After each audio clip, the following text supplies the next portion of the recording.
Selamat datang di webinar diskusi online bersama Pendeta Esra Soru. Dalam webinar ini, kita mengadakan diskusi dengan cara yang berbeda.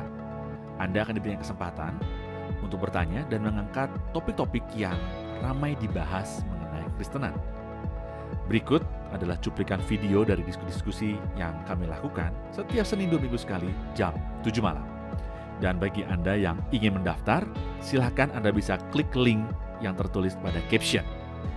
Jangan lupa untuk klik dan subscribe YouTube channel Pijar TV.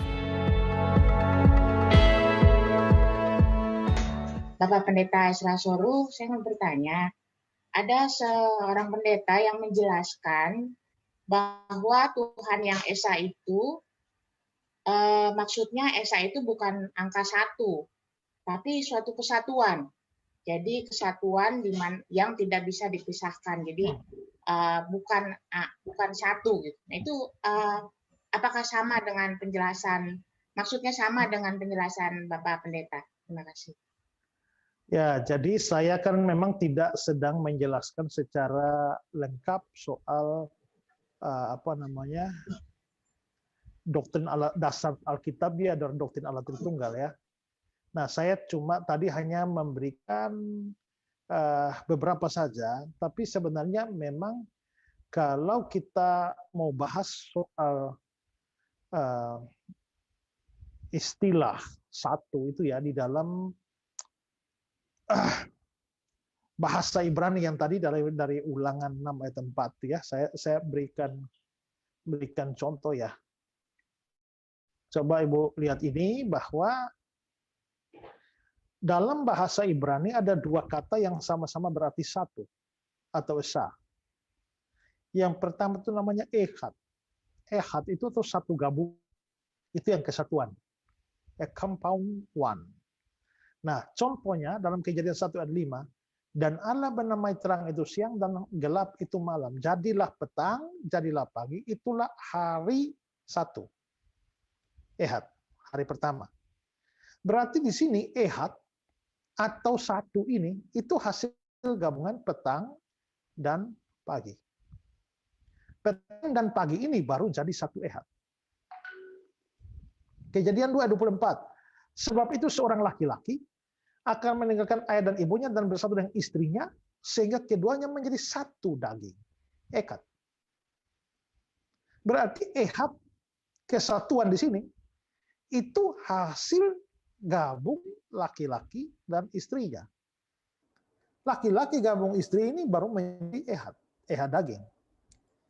Bilangan 13:23, dipotonglah mereka di sana satu cabang dengan setandan buah.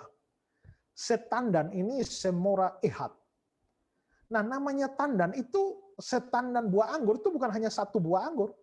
Namanya setandan itu ada banyak anggur di dalamnya. Lalu Esra 2 ayat 64. Seluruh jemaat bersama-sama. Itu menariknya bersama-sama itu bahasa Ibrani-nya ehad. Artinya justru menunjuk seluruh jemaat bersama-sama. Berarti sebuah kesatuan. Ya. Juga bisa dilihat dari Yeskiel 37. Ya. Ambillah sepotong papan, tulislah di atasnya. Lalu ambillah papan yang lain. Jadi ini sepotong papan, ada papan yang lain. Jadi ada dua papan. Gabungkan keduanya, dua papan itu menjadi satu. Ehad. Keduanya menjadi satu dalam tanganmu. Nah, ini ehad, berarti ehad itu bukan satu mutlak. Itu adalah hasil penggabungan beberapa elemen. Maka disebut di sini bisa kesatuan, bisa. Tapi ada yahid.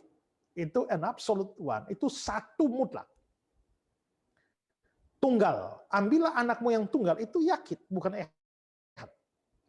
Hakim-Hakim 11. Tunggal. Anak yang tunggal itu yahid. Tidak ada anak yang lain lagi atau perempuan. Ini yahid.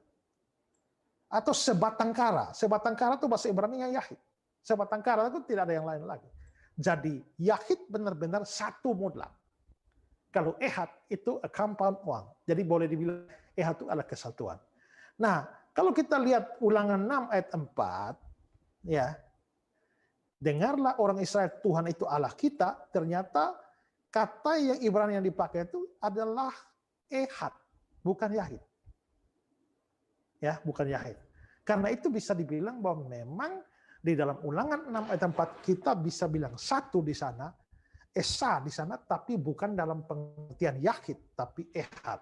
Maka kalau dikatakan ya mau disebut sebagai kesatuan, itu juga bisa dibenarkan dari makna kata Ehad itu.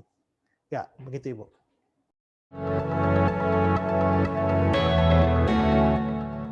Terima kasih, saudara sudah menyaksikan cuplikan diskusi bersama Pendeta Esra Soru. Jangan lupa segera mendaftar dengan klik link pada caption sekarang juga. Informasi selengkapnya ada pada image di akhir video ini.